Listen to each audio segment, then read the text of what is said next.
Hey, hello students. Welcome back to another short lecture series. So in this lecture, we'll understand the basic formula for the combination. To find which formula, we'll understand the formula which we'll use to find total number of combination. So what is combination? So as you know, so whenever we are counting total number of selection, whenever we are counting total number of selection, when we were counting and where in our in our counting the order is not important. The order is not important, so that's why when order is not important, we count total number of combinations. So suppose if I give you a quick example, suppose we have one quick example here. So suppose you have three different letters A, B, C. Okay, so three different letters. How many different two letter combinations are possible? If I ask you how many different two letters combinations are possible, so you can easily visualize it in this way.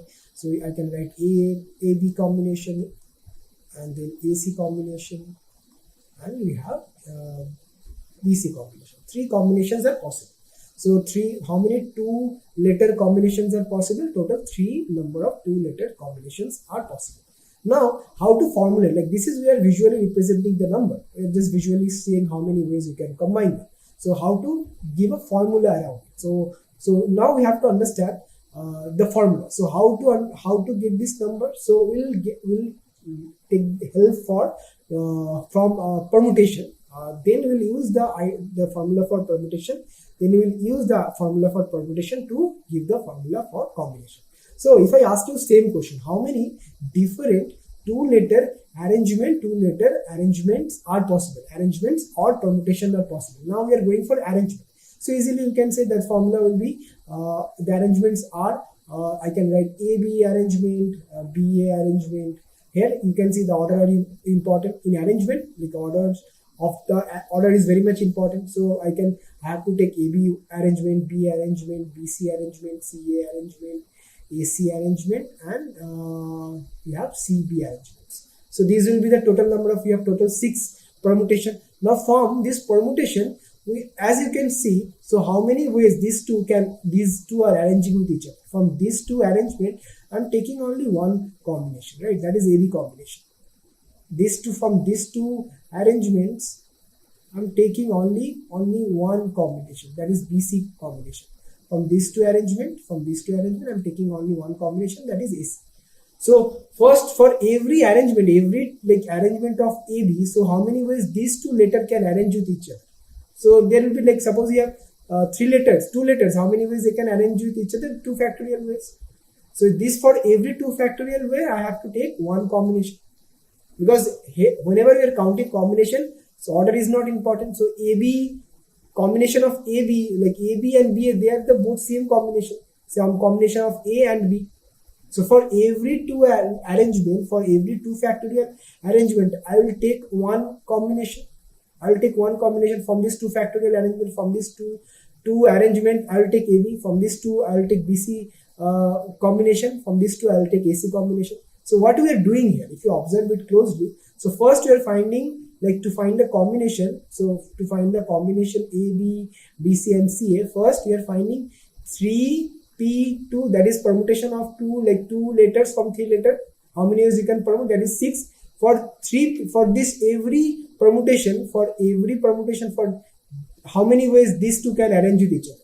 2 factorial way. For this 2 factorial way, from this 2 factorial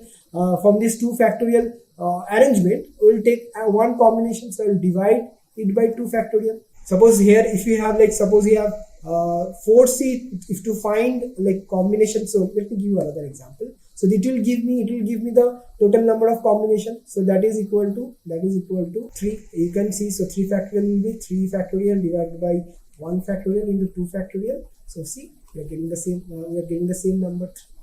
So we will take help from the formula of permutation.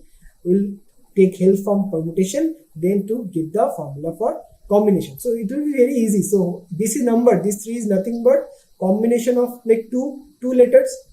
Whenever we are taking 2 letters from 3 different letters, so that is 3C2. That is 3C2, and 3C2 is equal to, first I will write 3P2 divided by 2 factorial. So if I write the formula for 3p2 will be 3 factorial divided by 3 minus 2 factorial into 3 minus 2 factorial into 2 factorial. So this is the basic understanding. Now if you have like, if I generalize this understanding, what will be the formula then?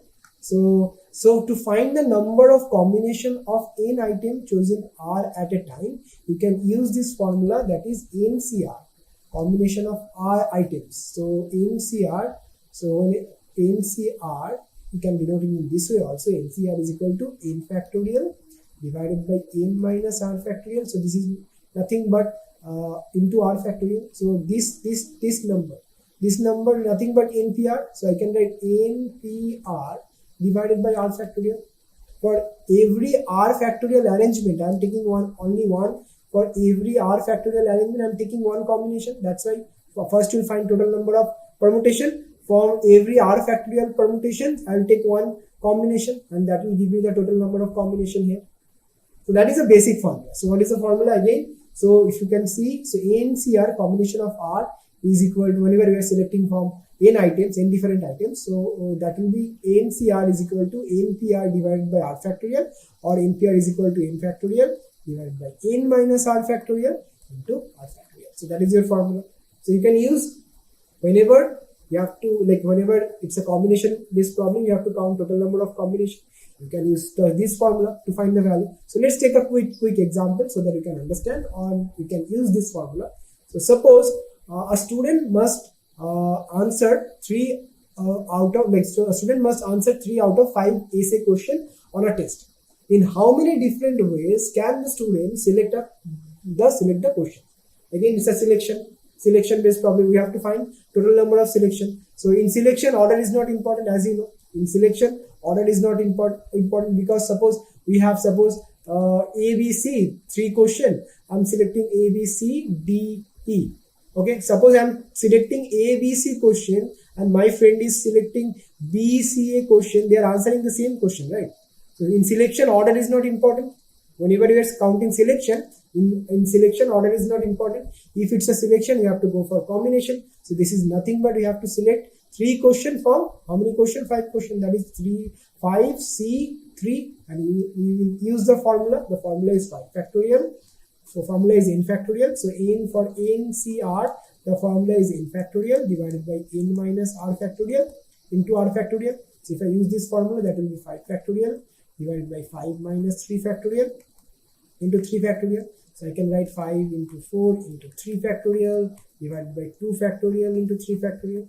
So I can cancel this 3 factorial from the numerator and the denominator. So then we have 5 into 4 into, in the denominator we have 2 factorial. So 2 factorial, if I expand 2 factorial, that will be 2 into 1. I can cancel this 2 from the both numerator and the denominator. So I have to write 2 in the numerator. So it will be 2 into 5, that is equal to 10. So total 10 different selection will be there. So total 10 different selection will be there. In this way, we can use the combination formula. So again, what is combination formula? So we have NCR is equal to n factorial divided by n minus R factorial into R factorial. That is the formula. Okay, so that's all for this video. Hope you like it. See you in the next. Thank you.